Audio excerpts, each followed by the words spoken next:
I knew something had shifted the moment my son's wife handed me a paper plate. Not porcelain, not even the everyday ceramics stacked in the cupboard I had helped them choose when they moved into this house 4 years ago.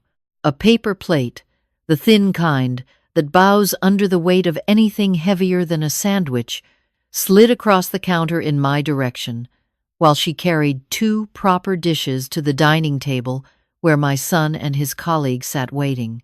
I stood in the kitchen of the home I had helped them purchase, holding a flimsy plate with a serving spoon still in my hand, and I understood, without anyone saying a word, exactly where I stood. It was my 68th birthday. I had driven 2 hours from Sudbury through a November that had already decided it was winter. Gray sky pressing low over the highway the entire way just to be here. My son had called 3 weeks earlier and said, "Come down. We will celebrate properly." I had believed him because I always believed him, the way mothers continue believing long after the evidence has turned against them.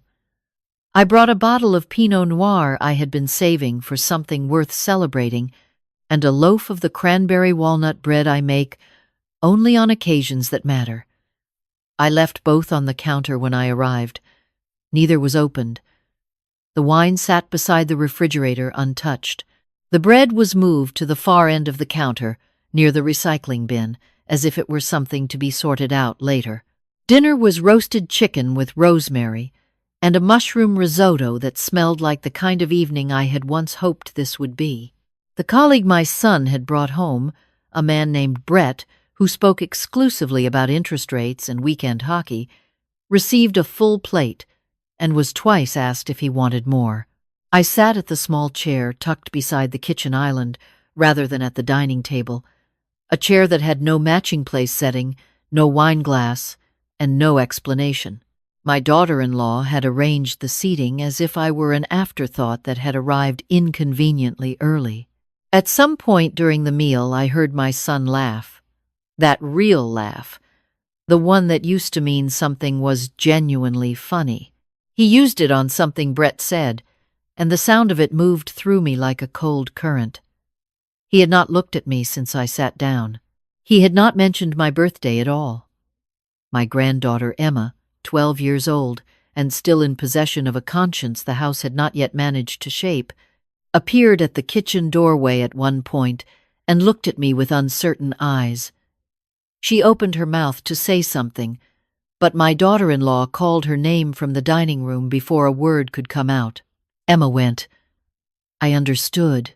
Children learn quickly in homes where kindness is distributed selectively. I finished what was on my plate, rinsed it in the sink, and folded it neatly before placing it in the bin. Then I retrieved my jacket from the hook near the front door, where it had been moved from the coat closet without comment, and I told my son I was heading back early, that the roads would be worse after dark. He nodded, still seated, phone already in hand. "Drive safe, Mom," he said. He said it the way people say it when they mean nothing by it at all. I sat in my car in the driveway for several minutes. The porch light above the front door gave off a tired yellow glow, and through the dining room window I could see the 3 of them still at the table, pouring more wine, laughing again. My bottle of Pinot Noir was presumably still standing beside the refrigerator inside. My bread was presumably still near the recycling bin.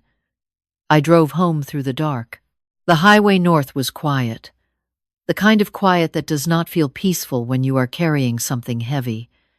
I replayed the evening in pieces, not with anger exactly, not yet, but with the slow, careful attention of someone finally deciding to examine something they have been avoiding for years.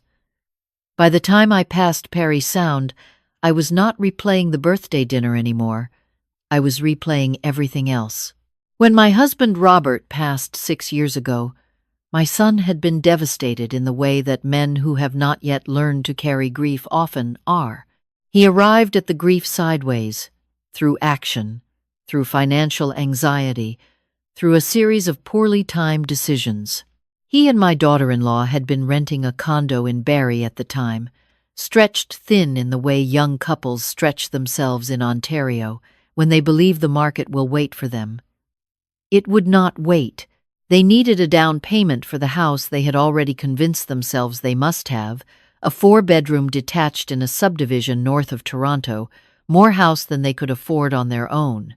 I gave them $80,000 from the savings Robert and I had spent 30 years assembling. I called it a gift because I meant it as one, and because the word loan carries expectations that felt unkind at the time. They moved in on a Saturday in April. I helped carry boxes. I did not receive a key. That was the beginning, though I did not recognize it then as a beginning.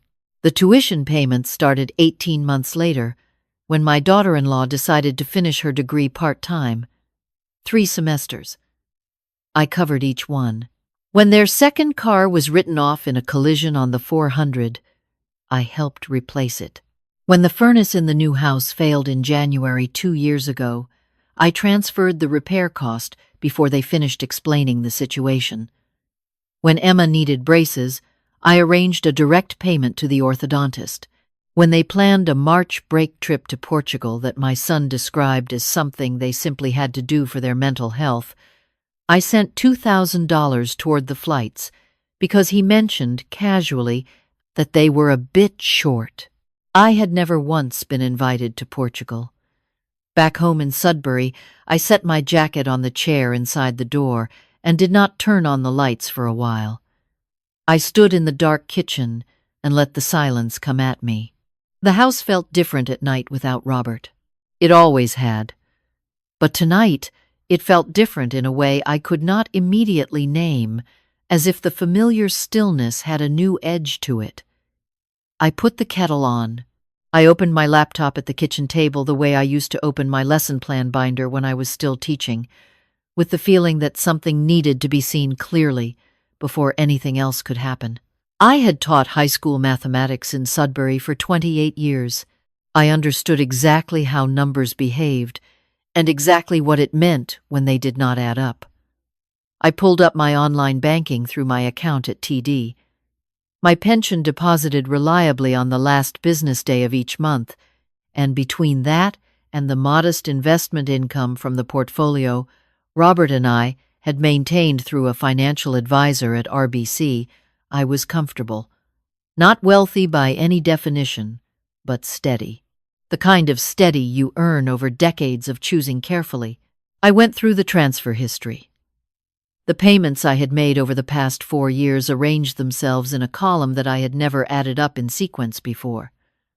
When I reached the total, I sat back in my chair and looked at it for a long moment. $237,000. That was the number, not in one dramatic gesture. In increments, over years, each one accompanied by a feeling I had mistaken for love. I closed the laptop. The kettle clicked off. I did not get up to pour the tea. On the second morning after the birthday I had not been wished, I received an email. It had come late the night before to an address I used only for financial correspondence, an account I checked perhaps once a week. The sender was a law firm in Barrie. The subject line was blank. Inside was a request for information on behalf of a client, asking about procedures for establishing a continuing power of attorney for property in Ontario, specifically regarding accounts held at TD and RBC. The name of the person the firm was representing was my son's. I read it twice. Then I read it a third time, slowly. A continuing power of attorney for property. In Ontario, that is the document that allows one person to make all financial decisions on behalf of another, to access accounts, to sell assets, to transfer funds, to do, in practical terms, whatever they wish with everything you own. My son had contacted a lawyer about obtaining one for me. He had not mentioned it to me. He had not asked. He had simply begun making inquiries. The email was a preliminary information request. Nothing had been filed, but the inquiry was detailed.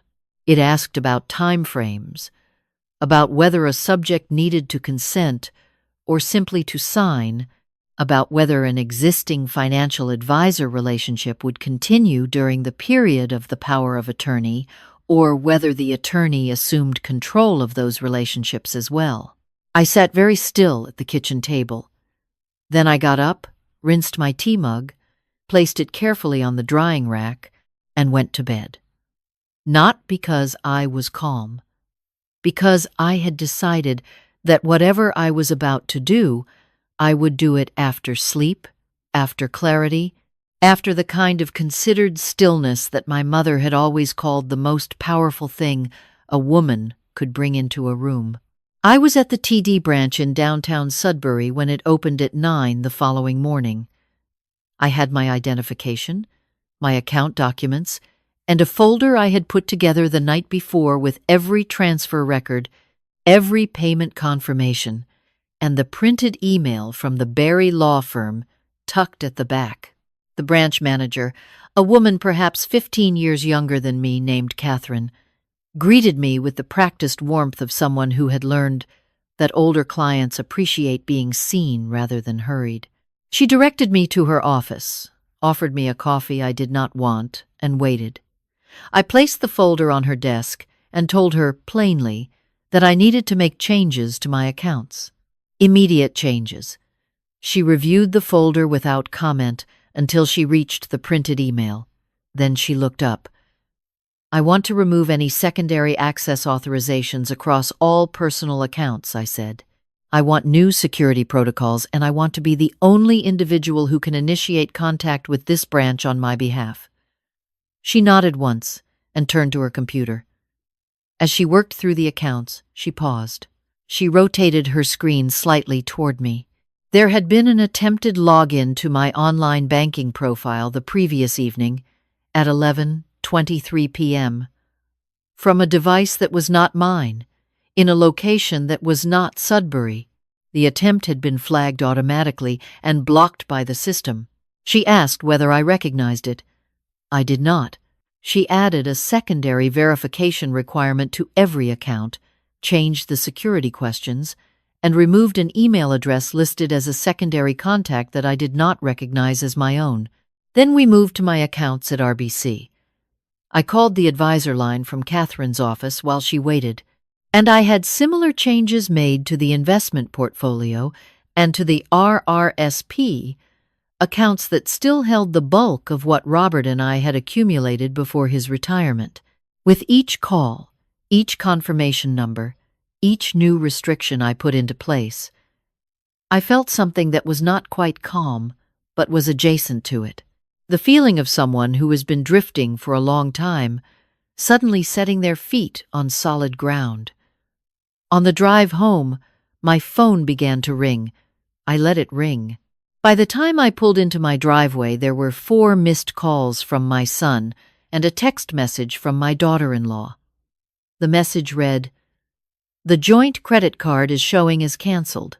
Please call us today." I went inside and made lunch. The messages continued through the afternoon. My sons escalated from questions to statements to something closer to demands. "There is a problem with the accounts. This needs to be sorted immediately. I have a mortgage payment scheduled for the 15th. The language was always practical, always framed around inconvenience rather than concern. Not, "Are you all right?" Not what happened. Only what needed to be fixed, and how quickly I could fix it. My daughter-in-law's messages were shorter and less patient. "The shared account shows 0. This is not acceptable." Then, later, "I need you to call the bank today, please." The please arrived 3 messages in, as if courtesy were a tool retrieved when the earlier approach had not worked. At 4 in the afternoon, Emma sent a message. It came to the separate number I had given her 2 years ago, when I decided she deserved a line of communication that belonged only to us. "Grandma, Mom, and Dad are really upset. They keep saying the bank made a mistake. Are you okay?" I held the phone and felt something quiet open inside me. She was 12 years old and she was asking if I was okay. In the middle of her parents' noise, she had thought to ask. I told her I was fine. I told her not to worry. I asked if she had finished her science project, the one about local ecosystems she had been working on since September. She said almost. I told her that almost was close enough for a Thursday. She sent back a small drawing of a leaf, done in whatever app 12-year-olds use to make small drawings of leaves. I saved it. That evening I drove to the office of a notary public and estate lawyer I had first visited when Robert died, a quiet man named Gerald, who worked out of a low brick building on Elm Street with wooden floors and a waiting room that smelled like coffee and old paper. His assistant showed me in without an appointment. Gerald rose when I entered, unhurried, and said he was glad I had come in. I placed my folder on his desk. I told him I wanted to review and revise my will and that I wanted to establish a formal trust. He asked, in the careful way of someone who has learned that the reason for a visit matters, what had prompted the change. I want to make decisions I should have made some time ago, I said. He accepted that and opened my file. My will as it stood left the house in Sudbury to my son and divided my remaining assets, including the RRSP, the investment accounts, and a small life insurance policy, between my son and Emma in a ratio I had set when Emma was 4 years old. I listened to Gerald, read the current terms aloud, and felt the strangeness of hearing arrangements made by a version of myself who had trusted more freely. I told him I wanted to remove my son from the will entirely. I wanted Emma to receive everything, held in trust until she was 25, managed by an independent trustee Gerald's office could recommend. The house I wanted transferred into a trust as well, with terms that prevented any sale or encumbrance during my lifetime without my sole written authorization. Gerald paused at this point, not with judgment, with the measured concern of someone who had watched enough families come through his office to understand that the distance between love and exploitation was sometimes very short. He asked whether I was certain this was what I wanted. I told him it was what I needed. Then he told me something I had not expected. 3 months earlier, he said, he had received a call from a Barry law firm making preliminary inquiries about my estate on behalf of a client who identified himself as my next of kin. They had asked general questions about the process for contesting a will in Ontario, specifically in circumstances where a surviving parent might be considered to have diminished capacity at the time the will was made. The room became very still. They had called his office, the office where my will was held. They had asked how to contest it on grounds of incapacity. My son had not waited to see what was in the will. He had already begun preparing to argue that I was not of sound mind when I made it. I was 68 years old, fully employed until 3 years ago, currently managing my own finances, driving 2 hours through November weather, and sitting in this office making deliberate legal decisions. I had never been assessed for anything, never shown any sign of the impairment they intended to claim. But that had apparently not been the point. The point was to have the argument ready. I looked at Gerald for a moment. Then I said, "Let us continue." We worked through every document. Gerald drafted with precision and explained each clause in language I did not need simplified. By the time I signed the final page, close to 9 in the evening, I felt a steadiness I had not had in years.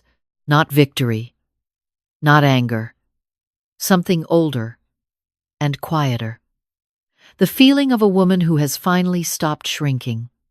Gerald walked me to the door. He said, "You have protected yourself well."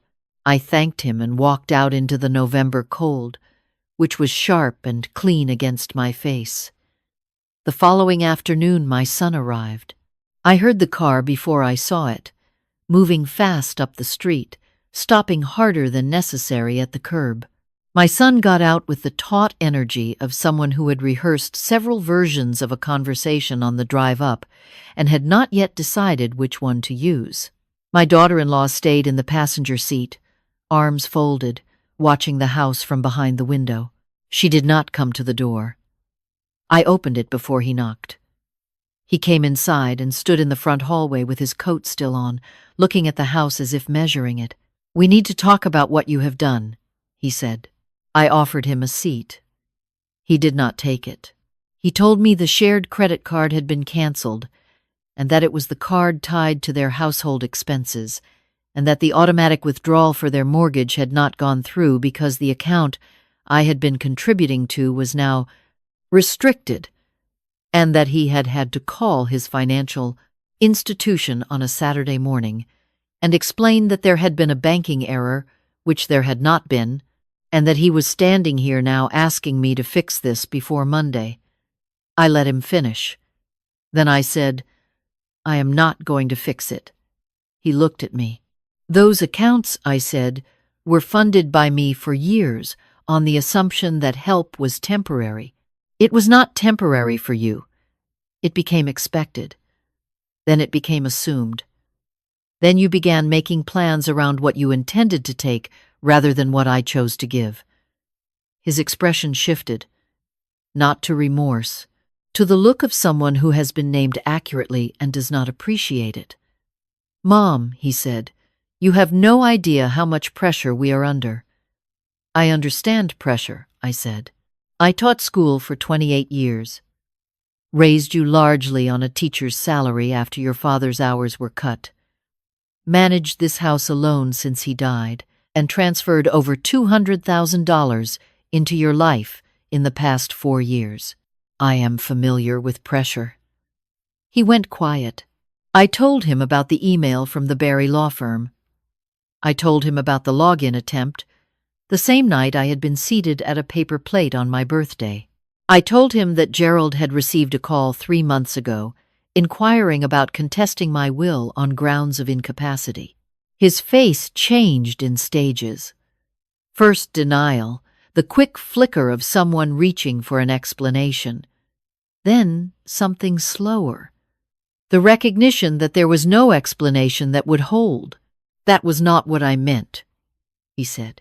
"That was just me looking into options. We were worried about the future. You were worried about my assets," I said. "That is not the same thing." He sat down then, finally, on the edge of the couch. His coat was still on. He looked suddenly younger, and not in the way that is a compliment, but in the way that means you are looking at someone who has not grown into something they should have grown into by now. From outside, I heard the car door open and close. My daughter-in-law's footsteps on the front walk, then a knock, then the door opening because my son had left it unlatched behind him. She stepped into the hallway and looked at us both. "This has gone far enough," she said. "You are being irrational." I looked at her. "You sat me at a paper plate on my birthday," I said. "You have accepted over $200,000 from me and did not once ask how I was. Your husband contacted a law firm about contesting my will before I have even made arrangements to die. You will not be receiving anything further from me, and I suggest you both begin planning your lives accordingly." She opened her mouth.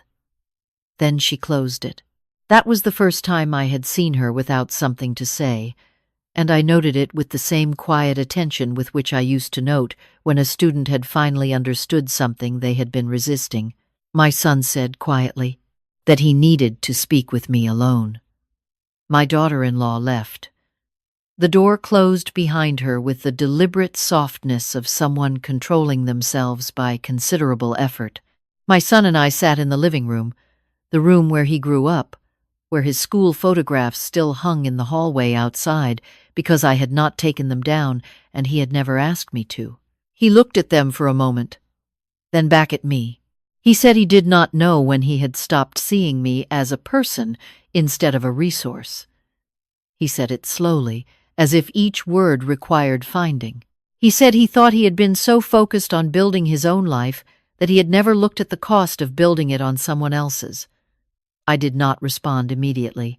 I have learned over 68 years that the most important things people say deserve space rather than reply. He said he was ashamed of the power of attorney inquiry. He said he had told himself it was practical, that it was for my protection, but that sitting here now he could hear how that sounded and how far it was from the truth. I said, wanting to protect someone and wanting control of their property are not the same intention. He looked down at his hands. I know, he said. We sat for a while without speaking, which is its own kind of conversation. The house was quiet, the way it is only in November, when even the neighborhood seems to have drawn inward. Eventually he stood and put his hand briefly on the doorframe, the way he used to as a teenager, steadying himself. He said he wanted to do better. He said he did not know exactly what that looked like yet, but that he meant it. I told him that, meaning it was the beginning, not the whole of it, and that I would be watching what he did, rather than listening to what he said. He nodded. He went. The next morning Emma called, not texted but called, which she rarely did, and which told me she had been thinking about this carefully. She asked if I was really okay. I told her yes. She said her parents had been very quiet since they got home the night before, which was different from usual, and that she was not sure if that was good or bad. I told her that quiet could be either, but that in this case I thought it was probably someone trying to hear themselves think.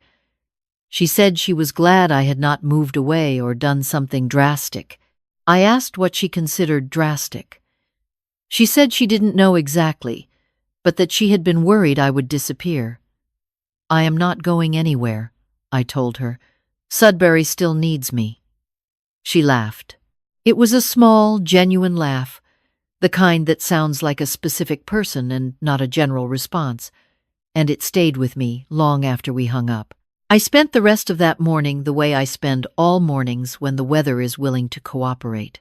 I walked down to the park 3 blocks from the house, the one that backs onto the creek where Robert and I used to walk in every season, ice in winter, mud in spring, that particular late October, smell of cold leaves and moving water.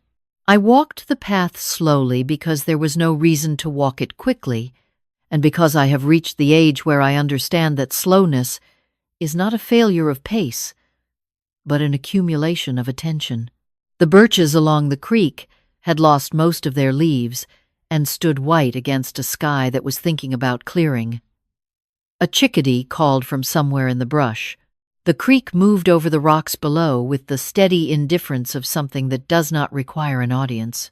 For years I had understood love as the willingness to absorb whatever was asked of you. I had understood generosity as having no floor. I had understood motherhood as a set of obligations with no expiry. And I had spent 6 years after Robert died giving away the resources he and I had built together as if they were mine to spend rather than mine to protect. I stood at the edge of the creek path and watched the water for a while. There is something that happens when you stop arranging your life around other people's assumptions about what you owe them. A kind of spaciousness, not loneliness, not emptiness, but room. The feeling of a house that has been opened up after being closed for too long, air moving through it finally, light finding the corners. I thought about Emma, who was 12 and perceptive, and had sent me a drawing of a leaf. I thought about the trust Gerald was currently drafting, which would hold everything I had worked for, and hand it to her when she was old enough to carry it carefully. I thought about my son, who had a long way to walk and would need to choose every day to keep walking it. I thought about Robert, who had been gone 6 years, and whose absence still lived in the house like a resident I had simply learned to make space for. I did not think about my daughter-in-law for very long. Some things are not worth the walking pace they would require. When I turned back toward home, the sky had in fact decided to clear.